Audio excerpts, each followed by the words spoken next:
Hazel Carson alighted from the cab, waiting for the driver to get her bags for her. She didn't plan that she was going to be coming back here for this reason. Of all times to come back here, her father decided to let go of this world in thickest time of cold. Winter. She hated it more than anything, even more now than ever. She felt a light tap on her forearm, causing her to shake out of her long train of thoughts. "Miss, are you all right?" the driver asked, looking concerned. Nodding, she handed the fare to him and grabbed her bags. "I'm all right, thank you." Not paying him any attention anymore, she began to walk up to the porch of the house she had lived in for 18 years of her life.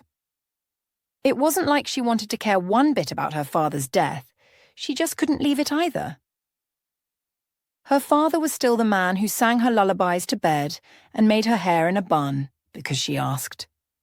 When the call came in for her to come over, she felt numb all over. It took a while before she was able to snap out of it. Hazel stepped onto the porch and a wave of nostalgia washed over her. Everything looked exactly as she'd left it. The same worn wooden boards, polished to a soft sheen by years of footsteps. Her father's old rocking chair sat empty, yet still seemed to hold his presence, as if waiting for him to return and resume his gentle swaying. She was surprised that it was still this way, because Mia liked everything modern in the house. She raised her hand to knock when the door was suddenly opened. Mia, her stepmother, was still clad by her nightrobe, which hung loosely around her shoulders. Her hair looked so silky as tendrils fell forward on her face. "Oh, it's you." "Oh?" Hazel threw her a questioning glance. "Were you expecting someone else?" She looked behind her to see if anyone was coming, but there was no one. "Don't mind me, come in." She stepped backwards, giving Hazel room to carry her bags, but not offering assistance in any way. For someone who just lost her husband, Mia looked like she was having the best time of her life. "Finally decided to show up, huh?" Mia had her back to her as she closed the door. "Well, make yourself at home?" Again. Hazel heaved a sigh, doing her best to keep her mouth shut. She had done that before, so she was still capable of doing it again. As expected, Mia hadn't changed one bit. "My room." Mia turned to face her and shrugged. "I'm sure you still remember how to walk there." Hazel watched as Mia went over to the kitchen, humming a funky sound. Mia didn't look like someone who just lost her husband. She looked like someone who was ready to have fun. "Besides, we all handle grief differently," she muttered to herself, carrying her bags in the direction of her old room. The sight she met made her jaw fall. The room was a disaster on its own, all cluttered with several bags and dusty as the Saharan desert. "How could you just leave my room like this, Mia?" Hazel asked, as soon as she got to the kitchen.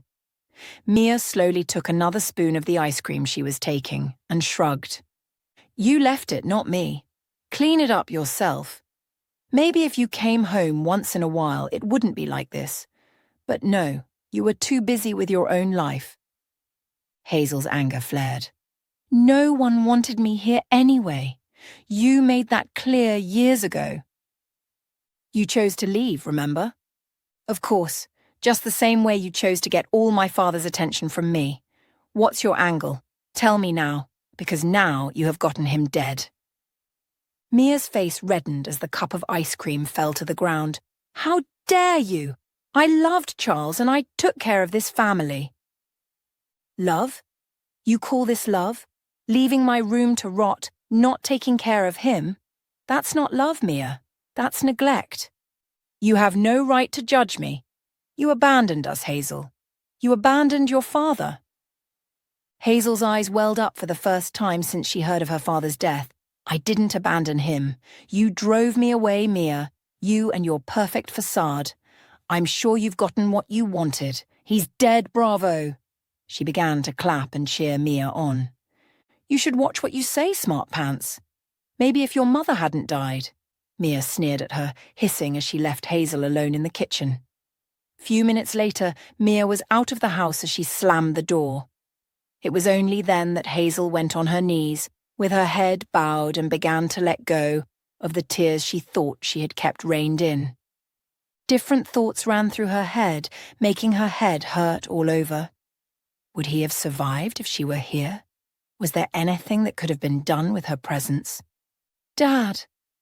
That single word was a plea that rang from her mouth as she recalled every single moment that they spent together. Why did you just go like that? Why? She continued to mutter to herself over and over again. Suddenly, she heard someone knock on the door. At first, she thought she was hearing things, but it happened again.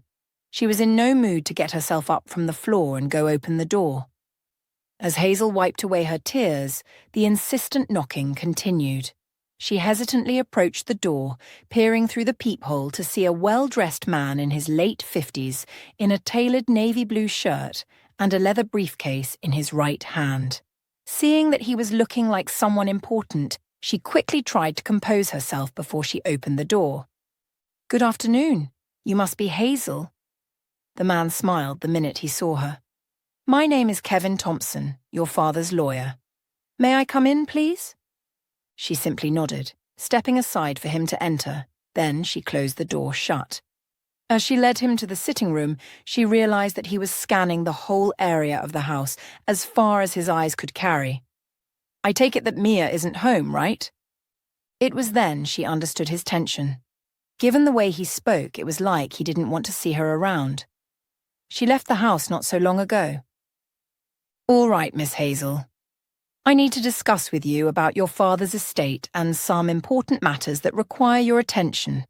Are you feeling up to it, or should I come another time?" "It's all right." She tried to keep her face composed, not to reveal any emotions. "It's just that I just got back, as long as it won't be too long." Kevin opened his briefcase, pulling out a stack of documents. "Hazel, your father's will is quite specific. He's left you—" He paused, scanning the documents before continuing. "The Riverside Clinic, all its assets and associated properties. He's also bequeathed you his investments, securities, and personal belongings." Hazel's eyes widened as Kevin handed her a folder containing the documents. "Your father was very clear about his wishes, Hazel. He wanted you to have control and ownership of the clinic, ensuring his legacy continues." Her mind reeled. She had expected nothing, given her estrangement from her father. "But I don't know if I can run the clinic, Kevin. I have no experience. I just finished medical school." Kevin nodded understandingly. "Your father believed in you, Hazel. He left detailed instructions and a capable team to support you." Despite Kevin's reassurances, Hazel felt overwhelmed.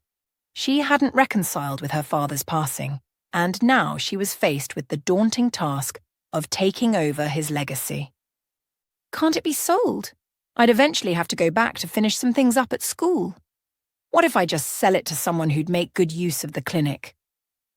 "If you sell, ownership transfers to Mia, your stepmother."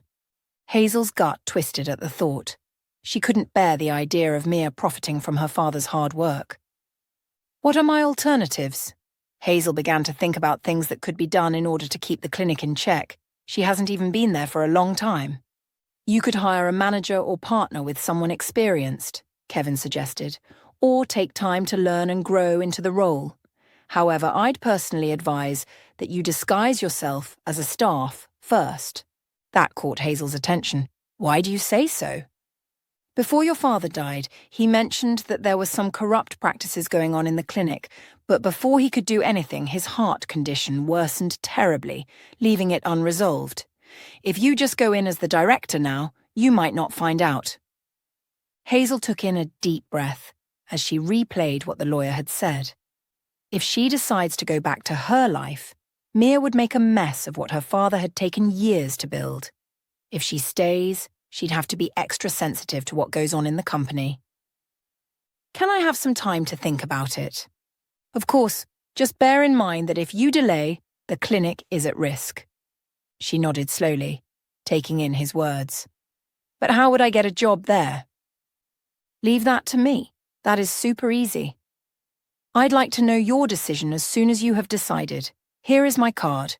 He handed over a card that had purple slashed over it. "That's my business card. Just a call would do." With that, he rose to his feet, ready to leave. Hazel rose too as she followed him to the door. "Thank you, Mr. Thompson. I'm grateful." "It's nothing. Take care of yourself and I'd be expecting your call." And he was out of the house already. She walked back to the kitchen, grabbed a cup of ice cream and walked back to the sitting room, still thinking. Her phone vibrated in her pocket, bringing her to check her phone for the first time that day. It was a message from one of her colleagues from college. She was there when Hazel got the news about her father's death, so she texted to ask if she had gotten home safely. Hazel typed a quick reply, sent it, and switched off her phone immediately. She just wanted all the rest that she could get. "Your father believed in you, Hazel." She didn't doubt that one bit. Every first day of the week, her father would text her a good morning message, encouraging her and asking about her well-being. But she would only reply a few times because she felt she wasn't welcomed around him, and Mia made it worse. The cup of ice cream was sitting gently on her lap. It wasn't until she picked up the lawyer's business card before she remembered it. Taking a big scoop, she flicked the card a couple of times before putting her phone on again. Her father's death made her realize how much he loved her. Even till his death, there was only one way to make sure that he'd be smiling from heaven. She quickly typed out a message and sent it to the lawyer. All she had to do now was prepare everything that would be needed for her new job, and that meant she had to sort out everything in the room to keep it tidy. "Nice one, Mia. Nice one," she muttered, taking more spoons of ice cream. Her eyes wandered to the portrait of her father that was placed next to the television, and she began to cry again. It wasn't until the next week that Hazel was asked to resume her job at her father's clinic. Initially, she feared that there would be an issue with her name, but Kevin was quick to remind her that her father didn't go by Charles Carson anymore. Ever since her mum died, he had changed it. For the past 1 week that Hazel had been back in her father's house, she only crossed paths with Mia, twice.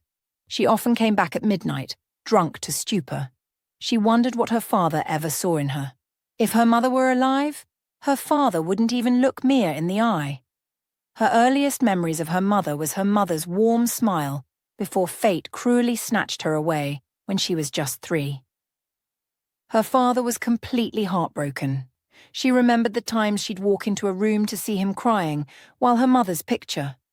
Not long after that, he threw himself into creating something new, pouring his grief in it. Years passed, and the Riverside Clinic flourished beyond his expectations. She grew up watching him work tirelessly, day and night. She spent hours playing in the clinic's halls with a dream to be like him. Then everything suddenly changed. Her father met Mia, who was a patient at the clinic. She remembered how her father would spend time with Mia instead of her.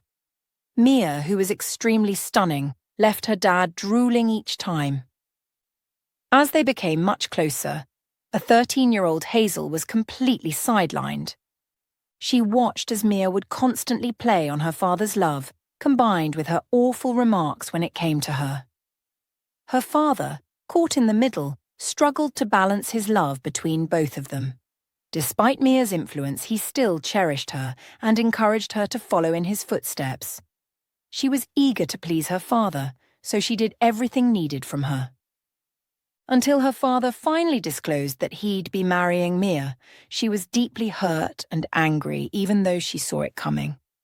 Her father loved her, but he became distant, and she couldn't help it. She loved him deeply and missed him more than anything. Looking in the mirror, she tried to smile, telling her subconscious that if she began to cry now, she wouldn't be able to make it to work. Her bag, containing her brush, safety pin, lipstick, and some cash, was sitting on her bed. Looking around the room, she smiled because it took her a lot of effort to bring the room to what it is now. Hazel Carson silently said a word of prayer in her heart and made her way out of the house to meet up with the opening of the clinic. On getting to the clinic, she was surprised as she marveled at how beautiful it was. The last time she was here, there was nothing much for infrastructure, but now she was glad and proud of her father. Hazel started as a medical records clerk, learning the ropes and assisting wherever needed. She was paired up with a senior in the field, who taught her how to file and maintain patient records, and also retrieve files. For someone in her field, she never knew about what other staff of a hospital or clinic went through. Being in the clinic opened her eyes to see what was really happening in the field. "Hi, Hazel. Thank you for those books. You are a godsend." Amy, one of the nurses, dropped by after the day's work. "How come you have those books? I've looked for them everywhere." "Don't mention. I just happen to have them. What about your colleague? Was she able to sort out everything?" Amy shrugged. "You give yourself too much of a headache, you know. I can't count how many people you have assisted since you came here. Some of them don't even value it. It doesn't matter if they do or not, as long as the problem is solved. I see that you are ready to go." "We had a lot of patients today. I'm surprised that I'm still standing. Why are you still here, though? You should have been done with your work like an hour ago or so." Amy checked the phone, nodding. "I'm waiting for Lily. I should walk her to the bus stop since it's getting late." "You and Lily again. The friendship you share with her is unique, even despite her age." Amy commented, as Hazel smiled, glancing at the hallway to see if Lily was coming. "I'm leaving. See you tomorrow." "I've told you not to wait for me again. I might be in my late 60s, that doesn't mean I can't walk or do other things." Lily chided Hazel, who was surprised that she was done. Lily was one of the people that she felt incredibly drawn to. She was a slender woman, yet had a sturdy build. Her silver hair was cut in a short, curly bob that perfectly fit her heart-shaped face. And more often than none, she preferred to wear floral print blouses that complemented her skin tone. Hazel carried her handbag, putting it across her chest, and brought her attention back to Lily. "You don't get to tell me what to do, Mom." "Let's just go. You act so much like my grandson. If it were up to me, I'd stay in that house, huddled under covers, doing nothing all day." "I'd very much prefer that. Being a janitor is stressful as it is." They walked out of the clinic together, turning left to the street. "That's why you have backaches every time." "Life wasn't always like this, Hazel. I used to be a nurse at the clinic and everything went well, but the owner died." Hazel glanced at her with curiosity written all over her face. "How did that affect you?" "You know David, right?" Hazel nodded eagerly. She knew David very well because he had been itching to point out all her mistakes lately. "He became the head doctor and made me choose between letting go of my job as a nurse at the clinic or being a janitor." "What on earth did he do that for?" Hazel halted, angered by what Lily had said. "That's not right." Lily put her hand on Hazel's forearm. "It's nothing, child. Just let it go." Hazel closed her eyes and took in deep breaths. "I can go to the bus stop on my own. Now go along." Hazel did as Lily said, but she couldn't stop thinking about how she was treated unfairly. The weeks passed by quickly and Hazel was able to settle in very well. She hadn't seen Mia for weeks on end, and she wasn't about to bother about someone who would still talk down on her. Her day began quite early as she was needed to be at the clinic to sort things out. She started by reviewing patient files and preparing for the morning's appointments. As she sipped her iced Americano, she began to plan out certain schedules for David Feist, the head doctor. He had been making her do some of his assistant's work for a while now, not that she complained. Throughout the morning, she assisted the nurses and some doctors by fetching records and preparing exam rooms. It wasn't until her stomach growled that she remembered that she hadn't eaten anything solid, so she made her way to the cafeteria, where other staff were. As Hazel balanced her tray, scanning the cafeteria for a quiet spot, she sighted Lily not so far from where she stood. "Everyone, gather around. I have an important announcement," the head doctor announced, garnering the attention of everyone at the cafeteria. Hazel's eyes met Lily's, who beckoned her to come over. David cleared his throat, surveying the room with a self-important gaze. "As you know, our clinic's reputation relies on trust and integrity. Unfortunately, I've discovered a betrayal of that trust. It has come to my attention that medical supplies have gone missing." There were a series of gasps that echoed through the cafeteria, alongside murmurings from others. I was also shocked myself because we don't do that here. Everyone knows that we stand for the truth. That made me do a little bit of investigation, and it seems Hazel's excessive kindness was just a ruse to get to us. She's been stealing from us all this while." Another round of gasps echoed round the room as she felt their stares bore into her own body. Her face burned with anger, but she remained frozen, unable to say a word. David sneered, "I'm sure some of you are shocked, but I'm not. I've seen her overly friendly behaviour, always trying to gain attention." He looked round the room with a smug smile on his face. "I wanted to let her go, but I guess this is a better way." Hazel stood frozen, her tray still clutched in her hand as David's words hung in the air. The cafeteria fell silent as all eyes were on her. David's gaze lingered on her, expecting a reaction. But Hazel's expression remained neutral. She simply just shook her head. Without a word, she turned and walked away, her tray still in hand. The room erupted into whispers and murmurs, but Hazel didn't flinch. She pushed through the doors, leaving the cafeteria and its judgmental glances behind. Her footsteps were measured as she walked up to her station, still silent. "Hazel, wait." She heard Lily call her, but she didn't reduce her pace. Neither did she look back. She disappeared into the hospital's corridors, leaving everything behind. Her silence makes everyone think that she was really the one who stole the medical supplies, but she didn't care. From that day on, she received snide remarks, sorrowful and rude gazes from some nurses. Some of them didn't allow her to give them any of the medical records needed, because according to them, they didn't want their patients' information stolen. Lily and other nurses made sure to let her know that they had her back and wouldn't allow this head doctor to spoil her image. They didn't know the reason why Hazel allowed people to believe that she stole the medical supplies. Just a few weeks after her arrival, she had noticed that there were some funds that were removed from the clinic's account that were used to do nothing. It wasn't like she had planned to check, but the files landed on her desk because David, the head doctor, wanted to use her as his assistant again. She called Kevin and told him about her findings. He, on the other hand, told her to lay low so as not to allow anyone to find out who she was. That wasn't a problem for Hazel. Now that she had been accused, David brought a lot of work to her desk, wanting her to complain, but as usual she gave him a sweet smile. He didn't know that he was helping her.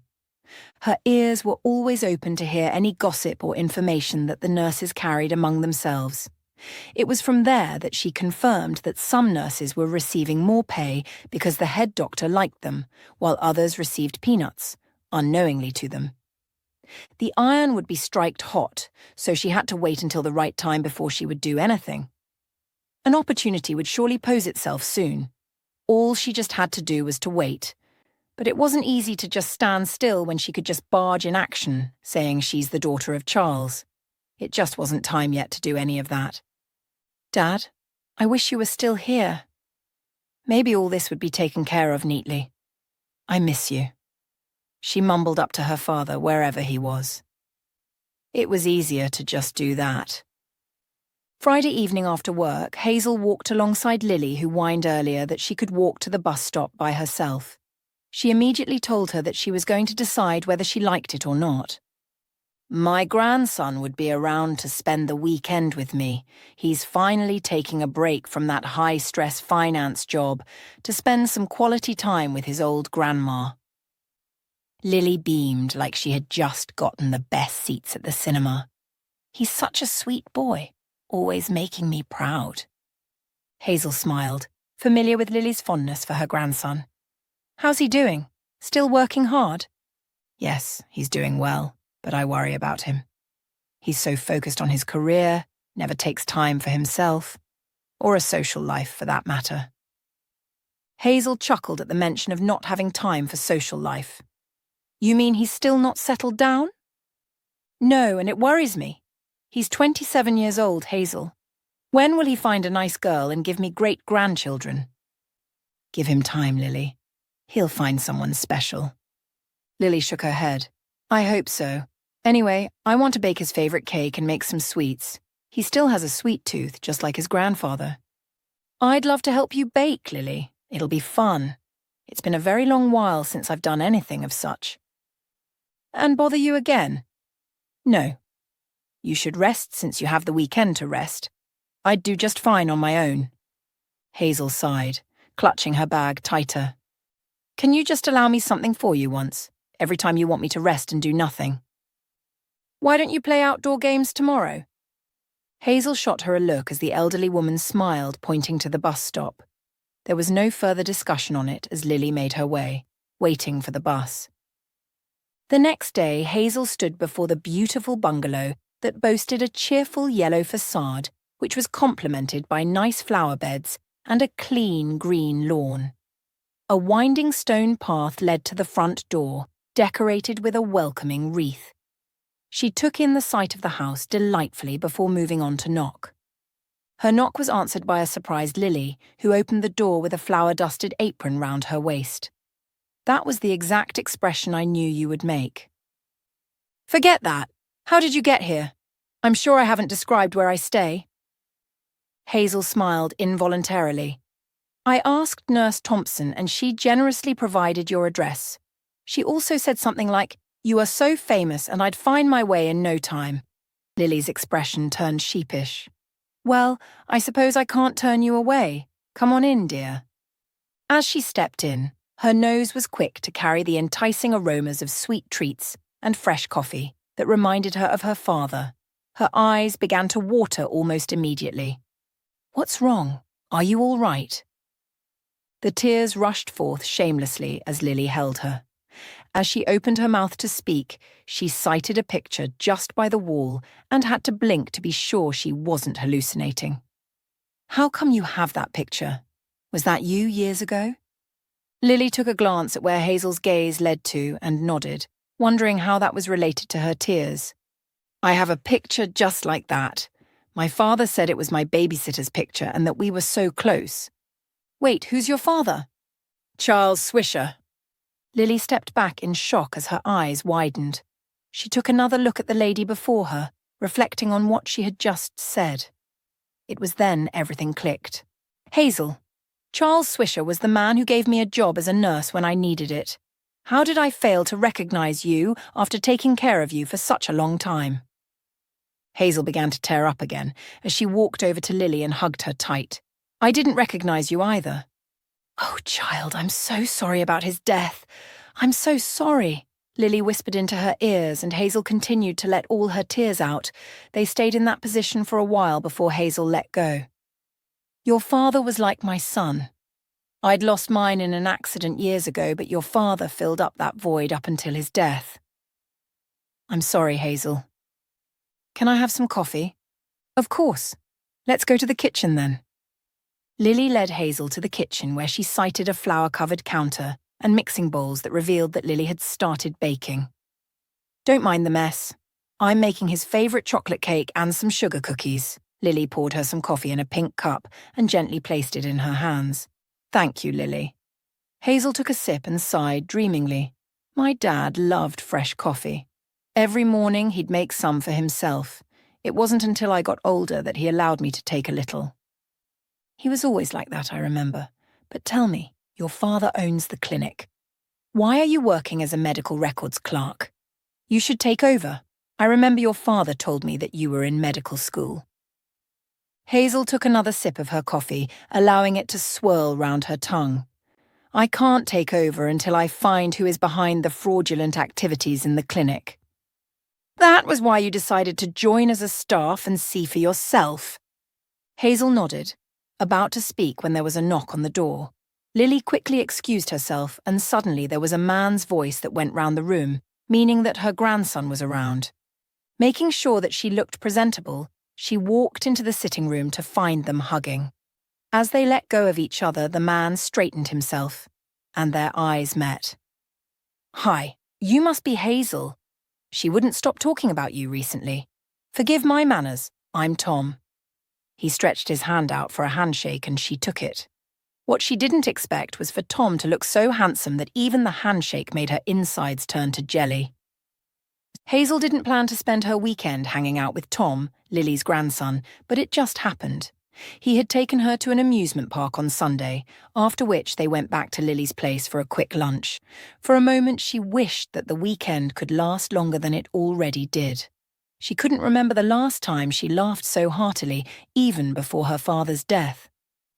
However, the next day rushed quickly, leaving her wanting more of the weekend, but she had to face reality, as she was to be at work.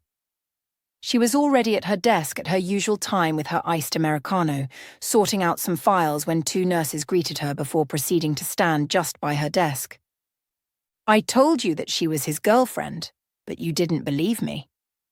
Did you see the clothes she wore? She must have spent a fortune on her." The first nurse giggled like a high schooler.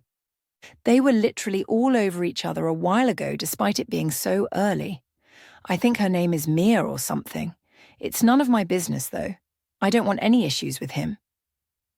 The first nurse sighed, gazing in the direction of the entrance of the clinic. "Let's go see if they are still there." As they waddled up to the entrance, Hazel was a bit curious too about David's girlfriend. Seeing that she could just quickly peek and return, she made her way to the entrance. She hadn't gotten to the entrance yet when her legs froze in its place. There she was, Mia, her late father's wife and her stepmother, giving the head doctor, David Feist, kisses on his lips. David held her so tight, like he wouldn't be able to let her go.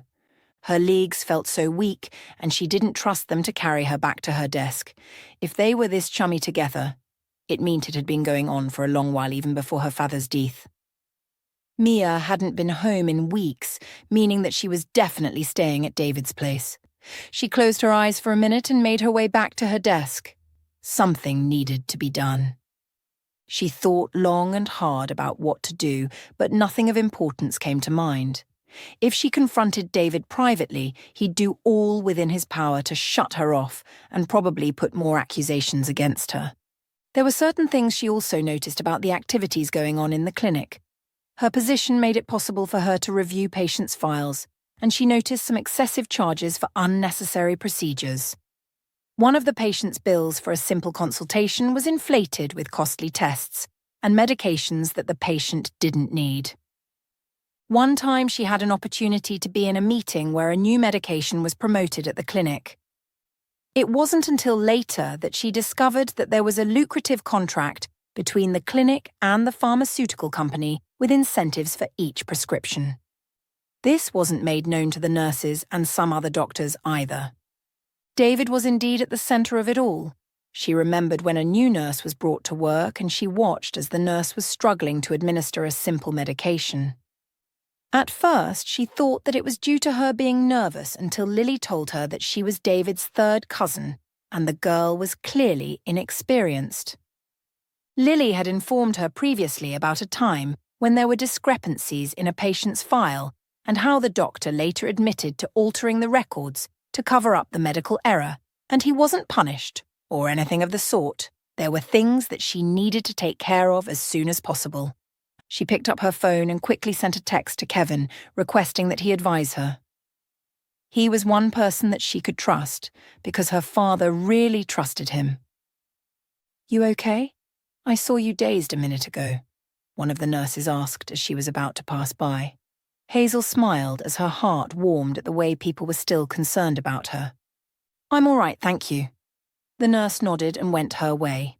Ever since the incident at the cafeteria, some nurses gave her the cold shoulder, while some checked up on her every now and then. It seemed like they knew that she didn't do what she was accused of. She went about her daily activities, making sure she had the right reports and files. It was lunchtime when her phone buzzed in her pocket. Checking it, she smiled. Kevin had texted her, saying that he'd be at the clinic soon. According to him, almost all the staff knew him as Charles's lawyer and also the person in charge of anything involving law and the court. His presence was highly important for what would happen soon. The next few minutes passed and she met him at the entrance of the clinic. "You said something about letting everyone know. Do we have to call a meeting or what?" "The cafeteria is quite full now. Let's use that to our advantage. Those who aren't there would get the news on time because there'd be a lot of side talks." They made their way to the cafeteria and Hazel could feel everyone's eyes on them. "Good day, everyone. May I get your attention? Kevin waited, allowing their attention to be on him solely. I'm sure many of you know who I am. If you don't, I'm Mr. Kevin Thompson, late Mr. Charles's lawyer. I don't mean to take too much of your time, but Mr. Charles left a will stating that all his properties be given to Miss Hazel. The almost quiet cafeteria became noisier than ever because of the shocking news. That isn't possible. Charles's daughter can't be Hazel. I'm sure of that. I don't know what you were playing at, David charged at Hazel and Kevin, huffed up. Did you bother to check his table ever since his death? You didn't even tell anyone to clean up his office. I'm Hazel Carson, and his will is written here in his writing and his signature is there. The whole room went quiet again, the murmurs subsiding as they waited to see what would come next. David's eyes narrowed. That's not possible. Charles would never leave the clinic to... He glanced at Hazel with disdain written all over his face. You're just a stranger claiming to be his daughter. Anyone can forge a will. I assure you, David, this is genuine. Kevin, show him the will again. Kevin hesitated, then handed David the document. David scanned it, checking every word over and over again. This could be a fake, David insisted. Charles's handwriting was distinctive. I've seen it countless times. This could be a forgery. David, stop denying the truth. My father's lawyer verified the will's authenticity. You're just trying to protect your own interests. The room fell silent, awaiting David's response. His eyes darted between Hazel and Kevin, and he sighed angrily. His daughter just finished from medical college. You might want to step out and call Mia. She'd be able to explain if I'm his daughter or not. David took a step back, realizing that all of it was actually true. Can we go to a private place and talk? His voice became subdued as he moved closer to her. David, your actions have compromised patient care and betrayed my father's legacy. You're fired. Effective immediately. David's mask of charm crumbled, revealing a desperate man. Hazel, please. We can work through this. I'll do anything. I'll make it right. I promise. Your anything has harmed innocent people. You've exploited this clinic for personal gain. It's too late for apologies. His face turned red as he realized his charm had worn off. You'll regret this, Hazel. I've built relationships, connections. You can't just dismiss me. Wait. Explain the accusations that you made against me. Were they true or not? Should I go on to how the clinic has funded your vacations with your whore? And it's not even accounted for. You ripped my father off of what he built and even had the audacity to take over his wife. So, watch me do this. As security guards approached, David looked around and lounged towards Hazel, but the security guards were quick to get him away from her. You'll pay for this, Hazel. Mark my words. Hazel didn't flinch. I'm not afraid of you, David. You've underestimated me for the last time. Everyone watched as David was escorted out of the cafeteria and couldn't believe what was happening. I understand the shock and confusion surrounding my true identity. I'd like to explain why I disguised myself as a new employee. This might not be the time and place, as we all need to get back to our work as fast as possible. However, I'd just give a quick rundown. She took a deep breath before saying more. After my father's passing, I was given the will by Kevin, who explained that I was now the person to take over the clinic. Believe me, I wasn't interested one bit, because I was still not used to the fact that my father was dead. But when I was told that there were some irregularities in the clinic's affairs, I knew I needed to step up. By assuming a new identity, I could observe and gather evidence without alerting those responsible. Hazel paused, scanning the room. I was appalled by the corruption, negligence, and exploitation I witnessed. Patients were being harmed, and my father's legacy was being tarnished. I knew I had to act. David's actions in particular were alarming. His greed and disregard for patient care compelled me to take drastic measures. By working alongside him, I gathered evidence of his wrongdoing. I understand some of you may feel deceived or betrayed. Please know my intention was never to harm or manipulate. I sought to protect this clinic, its patience, and my father's dream. As Hazel finished speaking, the room erupted into thunderous applause. Staff members rose from their seats, whistling and cheering. The tension and skepticism dissipated and was immediately replaced by admiration and gratitude. Dr. Patel, a respected physician, approached Hazel beaming. "Hazel, your bravery and determination are inspiring. You've saved this clinic from ruin. I'm glad your father made you take over. I'm looking forward to working with you on how to move the clinic forward." One by one, several nurses and doctors congratulated her and the effort she put into investigating all that was happening. Hazel was quite surprised by the reactions she had gotten. She expected them to have mixed feelings, but what she didn't know was that most of them knew what David and some other doctors were doing, but because of fear, they couldn't do anything. She stood by Kevin's side, watching as the cafeteria was getting empty little by little. "It turned out quite well, I guess." She glanced at Kevin, who was grinning from ear to ear. "It did. Let me congratulate you on your appointment of becoming the head doctor of Riverside Clinic. It should have happened much earlier, but I guess it just had to be this way." "Thank you, Kevin. It wouldn't have been possible if not for your contribution. Don't let me keep you here." She motioned towards the door, realizing that he would have other things to do. "I'd reach out to you concerning some other things that would need to get sorted out too," she continued as they walked out of the clinic. "Congratulations once again, Hazel. You deserve this." Kevin smiled as he made his way to the cab that was waiting for him. Hazel was already walking back into the clinic when she heard someone call her name, and as she turned, it was Mia. She wore a black leather bodycon that had a V-shaped neckline, showing her cleavage much.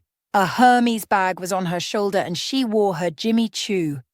Her eyes widened in alarm as her voice trembled slightly. "Hazel, what are you doing here?" "I could ask you the same thing, Mia. What are you doing here, because I know you never came here to see my father when he was alive?" "What do you mean? I'm just asking because you ought to be at school. Why are you still here?" Hazel smiled, shaking her head. "If you had come to the house just once, you'd have known that I never left at all. But I realized that you must have been chilling at David's house." "That's such a harsh accusation. I just knew David from a long time back, and I didn't come home because it reminded me too much of Charles." "Save your cock and bull story for someone else, Mia. Tell me, why would you kiss him like there was no tomorrow? You weren't even ashamed to kiss him out in public. I also went through the clinic's account and found out that he had been sending you money from the clinic's fund, even before my father fell ill." Mia looked sideways, putting her hand on her head. "It isn't what you think. Just let me give an explanation." "Same thing your boyfriend tried to do earlier, not that I'm interested anyway." Hazel clasped her hands together like she was praying. "I'm sure you've come to see him. You should call him because he's no longer working here." Mia suddenly walked up to Hazel holding her hands. "What do you mean by he's no longer working here? He's the head doctor of this clinic." "He was. Not anymore, Mia. My father willed the clinic to me, Mia. I'm now the head doctor.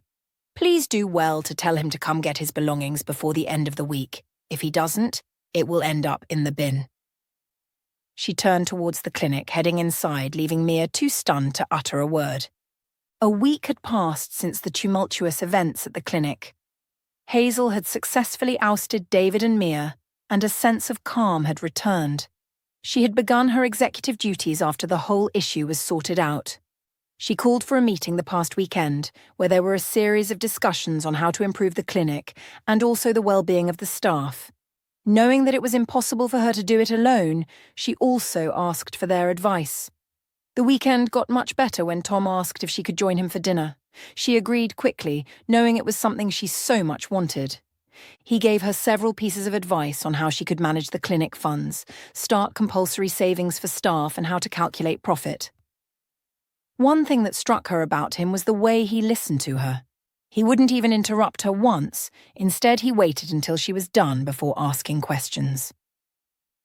It was another new week, and she was concerned about one thing. When she had told Mia that she was now the head doctor, she didn't really mean it. There were a lot of things that were to be put in place, things that she felt she couldn't handle. "Lily, can I talk to you for a moment?" Hazel asked, standing by the entrance of the room where Lily was taken care of. Lily glanced at the doorway, nodding. "Of course, Hazel." "I've been thinking, with the clinic's new direction, I'd like to offer you the position of head doctor." Lily's hands hung midway as she blinked her eyes like she wasn't seeing right. "Me? Head doctor? Oh, Hazel, you're joking.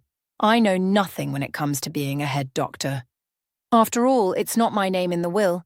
It's yours, dear." Hazel's expression remained serious. "I'm completely serious, Lily. You're an exceptional doctor, and the staff respects you." Lily shook her head, still chuckling. "I'm flattered, but I'm not suited for such an important role. I'm happy being a janitor." "Remember that my father trusted you to be a nurse. Now I'm trusting you to do better. I believe that you can do better than that time." Lily stopped what she was doing completely, giving Hazel her full attention. "It's been a long time since that happened, dear. I'm serious when I say I'm not suited for such." Hazel saw sense in what Lily was saying. Times had changed, and she couldn't take on the role as she would have been able to. "I'm always here, dear. If there's something that you believe that you need help on, come here. I'd do my best to help in any way that I can." "What about Tom? We discussed how to manage the clinic's finances, but I'm not so good in that area. I'd need his help." Lily beamed. "You both are like two peas in a pod. I'm so proud of what you share, Hazel. He mentioned a few things on ways he could help, so I suggest that you work with him in that aspect. That way there wouldn't be too much workload on you. Now hurry along. I'm sure you have things to do." Hazel did a little victory dance before going into the room and giving Lily a hug.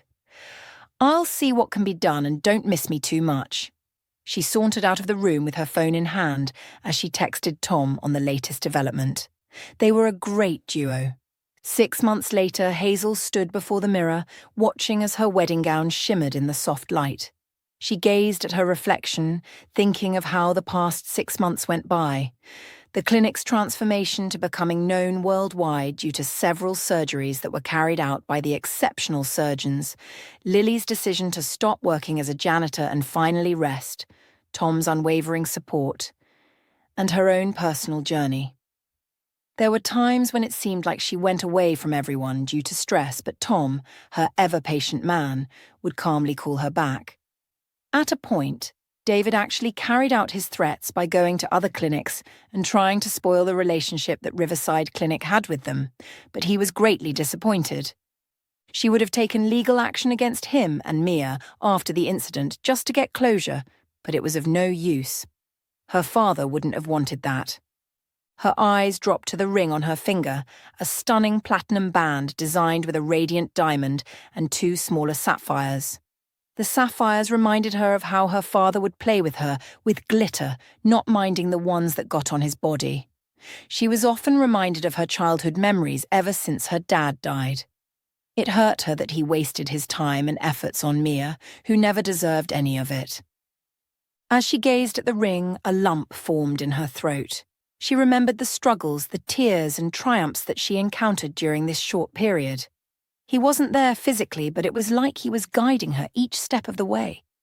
Hazel's vision blurred, and she fought back tears. She recalled the day she confronted David and Mia, the moment she claimed her rightful place at the clinic. It didn't seem like she'd survive all those times, but she did, and she survived better than anyone would imagine. With a deep breath, Hazel lifted her gaze upwards. "Dad, your baby girl is doing good. I really wish you were here to walk me down the Isla like a proud father would do." She took a final glance at the ring, the sapphires sparkling like her father's eyes.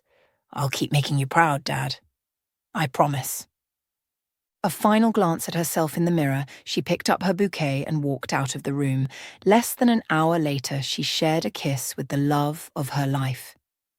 "Till we grow old and our hairs are grey, we'll be together."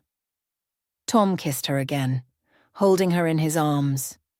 She met the one person who knew her like she wanted, someone who heard her even when she didn't speak, Someone who would tear every mountain down if she asked. "Till we grow old?" she muttered to herself, holding him tight. Months ago, if she was told that she'd feel so much at peace, she wouldn't have believed it one bit. Life was good to her.